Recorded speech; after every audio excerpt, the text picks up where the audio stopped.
Hi friends, welcome back my new video. अभी आज का टॉपिक हमारा वार्निंग लाइट है। वैसे तो गाड़ी में बहुत सारी वार्निंग लाइट रहती है जो कि क्लस्टर में हमें शो करती है, बट सभी के बारे में बात नहीं करेंगे आज। आज उन्हीं 5-6 वार्निंग लाइट के बारे में बात करेंगे जो कि एज अ कार ओनर आपको पता रहनी चाहिए, क्योंकि थोड़ी डेंजरस है। और से एक बेसिक फंक्शन ये है कि दो तरह की वार्निंग लाइट है, एक ऑरेंज कलर की आएगी और एक रेड कलर की आएगी। ऑरेंज कलर की जो आएगी वो उसमें आपकी गाड़ी टेम्परेरी चल सकती है अगर आप अभी के लिए स्किप करवाना चाहते हो तो। और अगर रेड वाली आई तो आपको तुरंत एक्शन की ज़रूरत है, मस्ट बी रिक्वायर्ड। आपको एक मैकेनिक ढूंढना पड़ेगा और प्रॉब्लम को सॉल्व करवाना पड़ेगा। तो देखते हैं, स्टेप बाय स्टेप ही देखेंगे। पहले इंजन की देखेंगे, ब्रेकिंग की देख रहे हैं। तो देखते हैं, वीडियो के एंड तक बनेगा, बहुत ही इन्फॉर्मेटिव वीडियो है। तो फर्स्ट हमारी है engine warning light, check engine light, जो कि इस तरह से दिखती है। तो उसका क्या रहेगा कि अगर आपका ईसीएम कोई इंजन के रिलेटेड सेंसर में माल फंक्शन हो रहा है, या फिर कोई सेंसर फॉल्टी है, या फिर वायरिंग कहीं से ओपन है, तो उस कंडीशन में ईसीएम आपको ये लाइट शो अप करेगा। और सेंसर कई सारे होते हैं गाड़ी में, बट ये लाइट इंजन के सेंसर का है फॉल्ट को शो करेगी। दूसरा सेंसर है तो उसके लिए अलग लाइट रहती है, उसके बारे में बात करेंगे आगे। तो इंजन में पहले कौन से सेंसर रहते हैं वो मैं बात कर लूँ। मैप सेंसर है, कैमशाफ्ट सेंसर है, क्रैंकशाफ्ट सेंसर है, O2 सेंसर है, और अगर टर्बो इंजन है तो उसमें बूस्ट पेड सेंसर भी एक आएगा।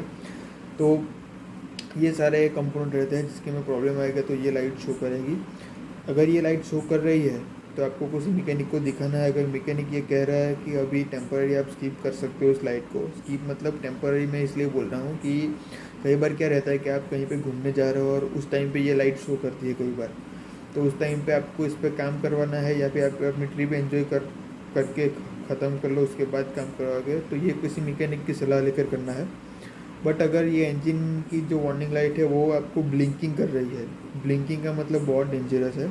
ब्लिंक कर रही है मतलब आपका कैटालिक कन्वर्टर डैमेज हो रहा है कैटलिस्ट। तो उस कंडीशन में गाड़ी को चलाना नहीं है, फर्स्ट प्रायोरिटी उसको फिक्स करवाने की है, क्योंकि कैटालिक कन्वर्टर बहुत ही कॉस्टली पार्ट है इंजन के लिए, इंजन में।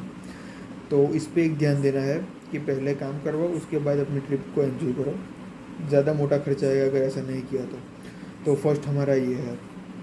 और अगर ऐसे ही शो कर रही है तो आप चेक करवा सकते हो। अगर आपकी गाड़ी कंप्लीट चल रही है तो वो स्किप भी करवा सकते हो। स्किप मतलब कई बार क्या होता है कि इंजन माल फंक्शन करता है, कोई सेंसर माल फंक्शन का मतलब यही है कि कोई एरर आपकी शो आ रही, एरर कर रहा है और वापस फिक्स हो रही है अपने आप। तो ये एक सेंसर का ही फॉल्ट है, बट आप टाइम पर इसको स्किप कर सकते हो, आप अपनी ट्रिप ख़त्म करके भी चेंज करवा सकते हो। तो ये हमारी फर्स्ट चेक इंजन लाइट की वार्निंग है, उसके बारे में। सेकंड नंबर पे हमारी ये वाली लाइट है जो कि ऑयल का प्रेशर की लाइट है, ऑयल प्रेशर।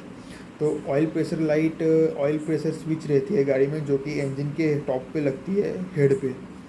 तो ये यही आइडेंटिफाई करती है कि ऑयल का प्रेशर कितना है गाड़ी में। मतलब कि आपकी गाड़ी का ऑयल कम हो रहा है वो कैसे पता चलेगा, कि वो उसके लिए एक हेड पे एक स्विच रहती है, वहाँ तक अगर ऑयल का प्रेशर जा रहा है उस स्विच तक, तो मतलब आपके इंजन में ऑयल की सप्लाई प्रॉपर और 100% रह रही है। तो ये स्विच इसी के लिए होती है। अगर ऑयल सप्लाई कम हुई तो ये ऑयल वाली लाइट ईसीएम आपको इंडिकेट पे शो करेगा क्लस्टर मीटर पे। और इसके कारण भी कई सारे हैं, तो उसके बारे में फिर कभी बात करें, क्योंकि ये वीडियो वार्निंग लाइट पे ही है। ऑयल का प्रेशर कम है मतलब ऑयल आपकी गाड़ी में कहीं ना कहीं वेस्ट हो रहा है, तो वो आपको पहले चेक करवा लेना है। रेड कलर की लाइट आएगी, तो रेड कलर की लाइट मतलब तुरंत एक्शन की रिक्वायरमेंट है उसको। और यही है क्या ऑयल की लाइट है। नेक्स्ट हमारी है coolant temperature light. Temperature light क्या करती है कि ये दो तरह की रहती है इस तरह से, एक रेड रहती है और एक ब्लू रहती है, ब्लू या ग्रीन, कोई भी ब्लू या ग्रीन दोनों में से कोई भी कलर होगा। तो ये इसलिए रहती है कि पहले रेड की बात करें, रेड मतलब इंजन ओवरहीट हो रहा है आपका। ये भी रेड कलर की इसीलिए ली जाती है कि ये लाइट अगर शो करती है तो आपको तुरंत एक्शन की रिक्वायरमेंट है। कहीं ना कहीं आपका कूलेंट लीकेज है, या फिर कुछ और कूलिंग के कंपोनेंट डैमेज हो सकते हैं जिसकी वजह से कूलेंट की सप्लाई इंजन में हो नहीं रही और इंजन ओवरहीट हो रहा है। तो एक सिंपल फंक्शन है इसका कि ओवरहीट हो रहा है इंजन। क्यों ओवरहीट हो रहा है वो आपको चेक करवाना पड़ेगा, बहुत सारे रीज़न है, मैं बात नहीं करूँगा अभी। और सेकंड जो हमारी है ये ब्लू कलर वाला लाइट, सेमी इंडिकेट है बट ब्लू कलर का है। तो ब्लू कलर की लाइट इसलिए रहती है कि वो हमारा कोल्ड इंजन की एक वार्निंग है कि आपका इंजन अभी ठंडा है। अभी ये शो क्यों करता है वो भी मैं बताऊँगा कि कोल्ड इंजन स्टार्ट में हम गाड़ी को ज़्यादा रेस नहीं कर सकते, क्योंकि इंजन को प्रॉपर वर्किंग करने के लिए एक पर्टिकुलर टेम्परेचर की ज़रूरत है। वो टेम्परेचर जहाँ तक अचीव इंजन कर लेगा तो उस टाइम पर ये वार्निंग लाइट शो करनी बंद कर देगी। बट जब तक शो कर रही है तब तक आपको ज़्यादा हाई एक्सीलरेशन नहीं देना है, एक्सीटर गाड़ी को ज़्यादा रेस नहीं करना है, आपकी गाड़ी के लिए डेंजर है ये सिचुएशन। तो ये ऑयल और कूलेंट की लाइन है। तो इंजन के लिए 3 वार्निंग लाइट है, एक कूलेंट टेम्परेचर की है, एक ऑयल प्रेशर की है और एक चेक इंजन लाइट है। तो इंजन में अगर कुछ भी प्रॉब्लम होगा तो ये 3 साइन आएगी। कूलेंट में कुछ होगा तो टेम्परेचर की लाइन आएगी, ऑयल में कुछ होगा तो ऑयल प्रेशर की लाइट शो करेगी, और इंजन में कुछ हो तो इंजन माल फंक्शन की। तो ये इंजन के रिलेटेड हो गया। अभी हम ब्रेकिंग के रिलेटेड लाइट देखेंगे। तो पहले ब्रेक की लाइट जो रहती है, जो कि कुछ टाइम पे हैंड ब्रेक हम रिलीज़ करना भूल जाते हैं तो उस टाइम पे शो करेगी। और सेकंड केस हमारा ये है कि अगर ब्रेक और ब्रेक फ्लूइड आपका ख़राब है, बैड क्वालिटी हो चुकी है, तो उस टाइम पे ये शो करेगी। ये लाइट के ये 2 ही मीनिंग है। और ब्रेकिंग के रिलेटेड 2 और वार्निंग लाइट भी है, एक ABS की वार्निंग है और एक ट्रैक्शन कंट्रोल की वार्निंग है। अभी बात कर रहे हैं ABS और ट्रैक्शन कंट्रोल की, जो इस तरह से रहती है लाइट। तो ये 2 लाइट की है कि पहले इसके कंपोनेंट देखते हैं कि स्पीड सेंसर रहता है जो कि हमारे टायर पे लगता है। अगर ABS वाली गाड़ी है तो चारों व्हील पे पर्टिकुलर स्पीड सेंसर लगे हैं, 4 स्पीड सेंसर। तो वो 4 एक पहले प्राइमरी कंपोनेंट है।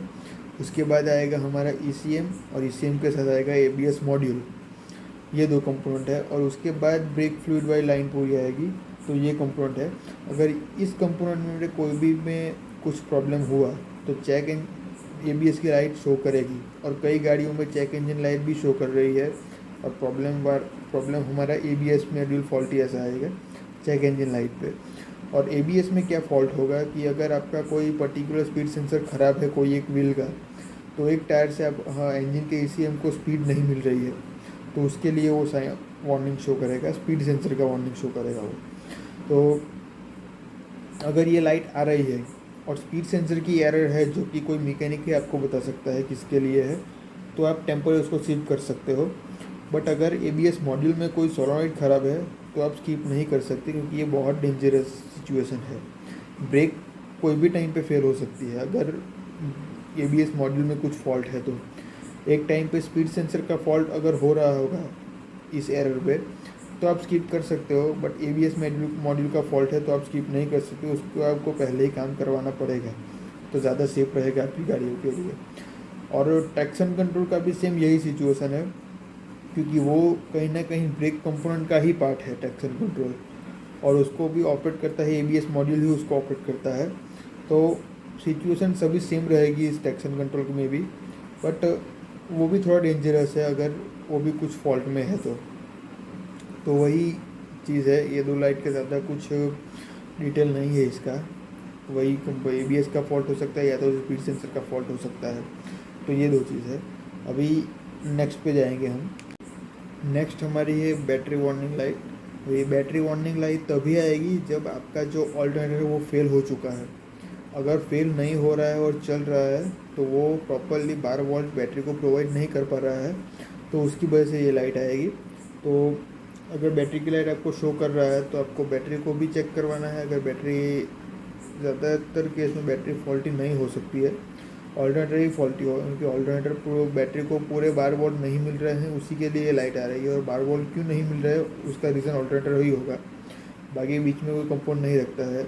तो ये एक बैटरी वार्निंग की लाइट है। अभी नेक्स्ट हमारी जो है वो कि DPF की लाइट है, जो कि BS6 डीजल कार में बहुत ही कॉमन प्रॉब्लम है अभी के टाइम पे। तो उसमें क्या करना है कि पहले तो ये वाली साइन आपको शो करेगा क्लस्टर पे। इसका क्या मतलब है कि आपका DPF क्लॉग हो रहा है, अभी हुआ नहीं है बट होगा। क्यों होगा? क्योंकि आपकी गाड़ी खुद से रीजनरेशन नहीं कर रही है। रीज़न कोई भी हो सकता है रीजनरेशन क्यों नहीं कर रही, बट रीजनरेशन नहीं हो रहा है, ये सिंपल इसका आइडेंटिफिकेशन है। तो अभी इस टाइम पे आपको क्या करना है कि इस लाइट को स्किप नहीं करना है। आपकी गाड़ी में फोर्स रीजनरेशन मोड का ऑप्शन होगा कहीं पे, एज अ मैन्युफैक्चरर आप कहीं पे भी मैनुअल में आइडेंटिफाई किया होगा कहाँ से आप उसको फोर्स रीजनरेशन में डाल सकते हो। जनरली क्लस्टर में अपना इंस्ट्रूमेंट क्लस्टर है वहीं से उसमें ही सेटिंग में रहती है, तो वो करके गाड़ी का रीजनरेशन करवा देना है मैन्युअली। हो गया तो मतलब आप प्रॉब्लम सॉर्ट आउट हो जाएगी। अगर आपने इस वाली लाइट को मिस किया और इसके साथ चेक इंजन लाइट भी आ गई तो उस कंपलसरी आपको मैकेनिक ढूंढना पड़ेगा और उसके पास रीजनरेशन करवाना पड़ेगा इस चीज़ का, अदरवाइज़ नहीं होगा। तो ये एक ध्यान रखना है। डीपीएफ की लाइट पहले आएगी तो उसका ऑपरेशन क्या करना है, क्या एक्शन लेना है वो आपके हाथ में है। आप फोर्स रीजनरेशन कर सकते हो गाड़ी का अपने आप, और अगर नहीं आपने इसको ध्यान नहीं दिया, अगर आप इग्नोर कर गए मतलब आपका ध्यान नहीं गया इस लाइट पे और साथ में चेक इंजन लाइट आ गई, मतलब ईसीएम को पता चल गया है कि अभी आपकी गाड़ी का रीजनरेशन करना मस्ट बी कंपलसरी है, तो उस टाइम पे ईसीएम में गाड़ी को ज़्यादा आरपीएम लेने नहीं देगा। तो उस टाइम पे आपको मैकेनिक ढूंढना है और रीजनरेशन करवाना है पहले, अदरवाइज़ गाड़ी नहीं चलेगी वहाँ से आगे।